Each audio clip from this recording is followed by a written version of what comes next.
Joetasu aritu dira Ibarberri eta Mazabal ikastetxetako ikasleak mikroipuinak asmatzen. Lehiaketa zegoela eta ikasleak ahalegindu dira istorio labur baina interesgarriak osatzen.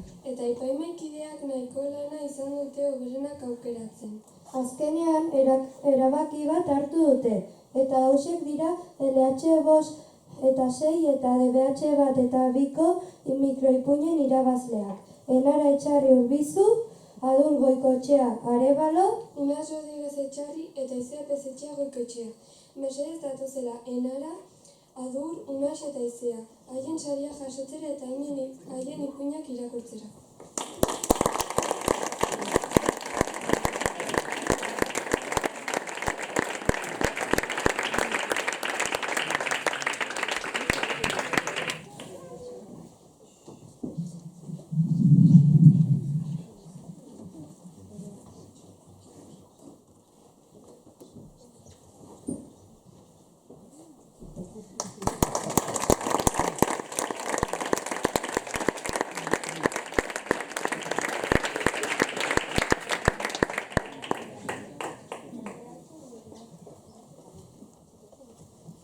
Beira naiz eta musika gustatzen zait. Egun batean mamu bat ikusi nuen eta nire amak musu bat eman zidan. Eta denak musatu nituen. Bale, ezin iztu.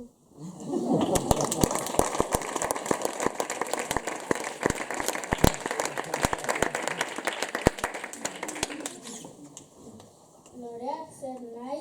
Loreak eguzkiari inbidia diote. Eguzkia gorde, loreak gorde. Eguzkiak atera, loreak atera. Beti berdin daude.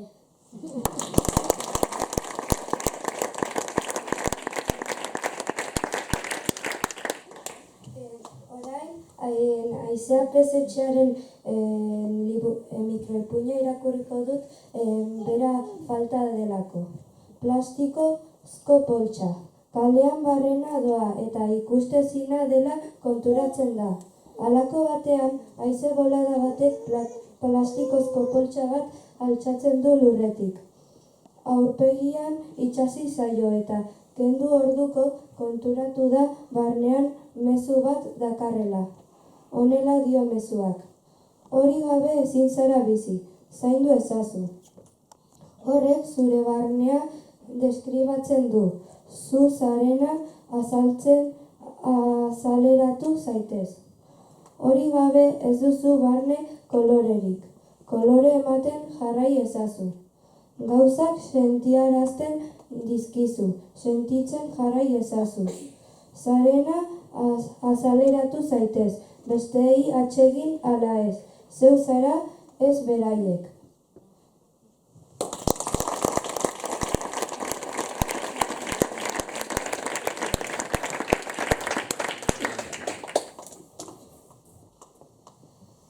Zakuaren barnean, nire lagun guztiek bideojoko bat zeukaten eta astebururo jolasten zuten.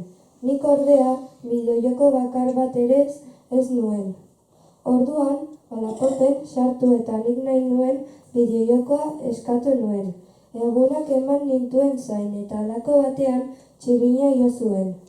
Atea ireki eta zaku bat buruan jarri zidaten. Zakua kentzea lortu nuenean bideojoko barruan nengoen.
Goazen orain DBH3ko eta 4ko irabazleak nortzuk izan diren ezagutzera. Hementxe dugu saridunen nortzuk izan diren. DBH3 eta laugarren mailako saridunak dira Luar Vicente Alkorta eta Moera Beamont O'Donovan. Zorritxarrez, ezin izan dira hona etorri, baina txalo bero bat beraientzat.